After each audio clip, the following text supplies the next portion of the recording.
جب آپ کی نگاہ یسوع کی طرف ہوگی، جب آپ کا دھیان یسوع کی طرف ہوگا، تو میں آپ کو بتانا چاہتا ہوں کہ ہر مشکل آپ سے بڑی ہو سکتی پر آپ کے خدا سے بڑی نہیں ہو سکتی۔ وہ مشکل آپ کی زندگی میں ٹھہر نہیں پائے گی، کیونکہ آپ کی نگاہ کس پر ہوگی؟ یسوع پر ہوگی۔ آمین۔ ہم ایک بائبل میں سے ایک کریکٹر پر غور کرتے ہیں، شمعون پطرس۔ بائبل بیان کرتی ہے کہ ایک ایسا واقعہ بائبل میں کہ یسوع کہتا ہے کہ آپ لوگ جائیں، میں یہاں پر لوگوں کو انجیل سنا رہا ہوں۔ اور یسوع مسیح کو انجیل سناتے ہوئے کافی ٹائم ہو گیا، اور اس نے اپنے شاگردوں سے کہا کہ تم کشتی میں بیٹھو، جہاز میں بیٹھو اور تم دوسری طرف جاؤ، میں تمہارے پیچھے آ جاؤں گا۔ تو بائبل بیان کرتی ہے کہ جب وہ درمیان میں چلے گی اور یسوع مسیح پانی پر چلتے ہوئے ان کے پاس آ رہا تھا۔ آمین۔ یسوع مسیح پانی پر چلتے ہوئے ان کے پاس آ رہا تھا، اور بائبل اس بات کو بیان کرتی ہے کہ پطرس نے جب دیکھا، شاگردوں نے جب دیکھا تو بہتوں نے کہا یہ بھوت ہے، اور یسوع نے کہا کہ یہ میں ہوں، تمہارا استاد، تمہارا خداوند میں ہوں۔ اور بائبل بیان کرتی ہے کہ پطرس نے کہا کہ اگر تو ہے تو پھر میں تیرے پاس آؤں۔ آمین۔ پطرس نے کہا اگر خداوند تو ہے تو میں تیرے پاس آؤں۔ تو بائبل بیان کرتی ہے کہ پطرس بھی پانی پر چلنا شروع ہو گیا اور یسوع کے پاس جانا شروع ہو گیا، اور جیسے ہی تھوڑا سا آگے گیا، جیسے ہی یسوع کے قریب گیا تو لکھا ہے کہ وہ ڈوبنا شروع ہو گیا، وہ پانی میں ڈوبنا شروع ہو گیا۔ وہی پانی جس پر اس نے آغاز کیا اور وہ چلنا شروع ہوا، وہی پانی جس پر چل کر وہ 10 قدم 15 قدم یا 5 قدم چل کر یسوع کے پاس آ رہا ہے، اور 10 قدم چل چکا ہے، پانی کے اوپر چل کر کافی زیادہ آگے آ چکا ہے۔ وہی پانی جو اسے پیچھے نہیں ڈبا رہا، وہی پانی جب وہ آگے آیا ہے اسے ڈبا رہا ہے۔ وجہ کیا ہے کہ اس نے یسوع کو تکنا چھوڑ دیا۔ آمین۔ میرے عزیزوں، جب آپ یسوع کو تکنا چھوڑ دیتے ہیں تو پھر مشکلات آپ کو پکڑ لیتی ہیں، طوفان آپ کو گھیر لیتے ہیں، مشکلات کی دلدل میں آپ اور زیادہ گہرے میں جانا شروع ہو جاتے ہیں جب آپ یسوع کو تکنا چھوڑ دیتے ہیں۔ آمین۔ جب آپ یسوع کو تکتے ہیں تو آپ موت کو اپنے قدموں میں رکھتے ہیں۔ میں آپ کو بتانا چاہتے ہیں، غور کریں، پانی میں ڈوبنے سے موت ہوتی ہے، یعنی کہ پانی کے اندر کیا ہے؟ موت ہے۔ میں آپ کو بتانا چاہتا ہوں، اس نے موت کو اپنے قدموں کے نیچے رکھا کیونکہ وہ یسوع کو تک رہا تھا۔ آمین۔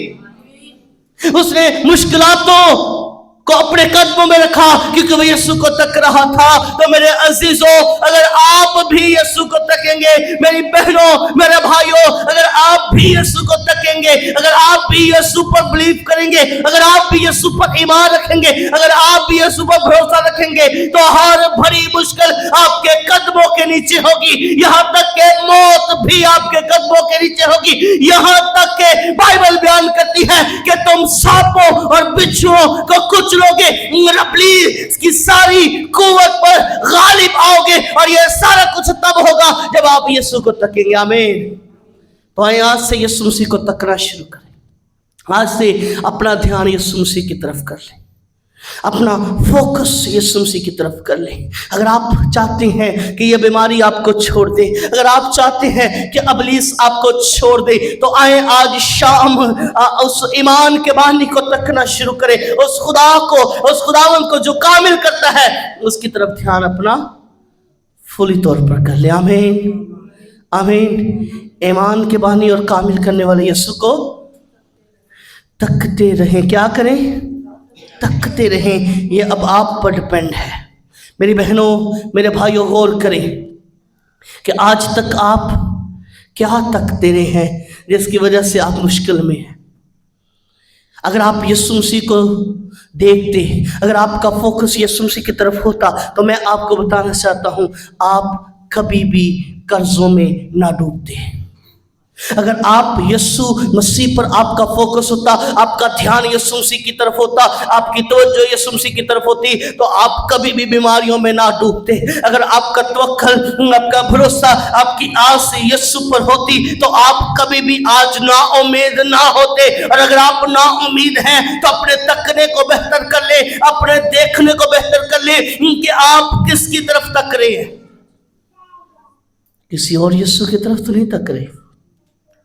تو آئیں اقرار کریں کہ اے خداوند میں تجھے دیکھتا ہوں، میرا توکل تجھ پر ہے، میرا بھروسہ تجھ پر ہے، میری آس تو ہے، میری امید تو ہے، تیرے سوا کوئی نہیں ہے جو مجھے چھڑا سکے، جو مجھے نکال سکے، جو مجھے بحال کر سکے۔ ضرورت ہے کہ اپنے تکنے کو بہتر کر لیں۔ آمین۔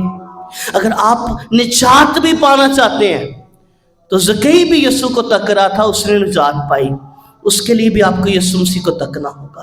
اگر آپ پانیوں پر یعنی کہ آپ اپنی مشکلوں کو پاؤں کے نیچے رکھنا چاہتے ہیں، اپنے ڈر خوف کو پاؤں کے نیچے رکھنا چاہتے ہیں، تو یسوع مسیح کو تکنا شروع کر دیں، کیونکہ ایمان کے بانی اور کامل کرنے والے یسوع کو کیا کرنا ہے؟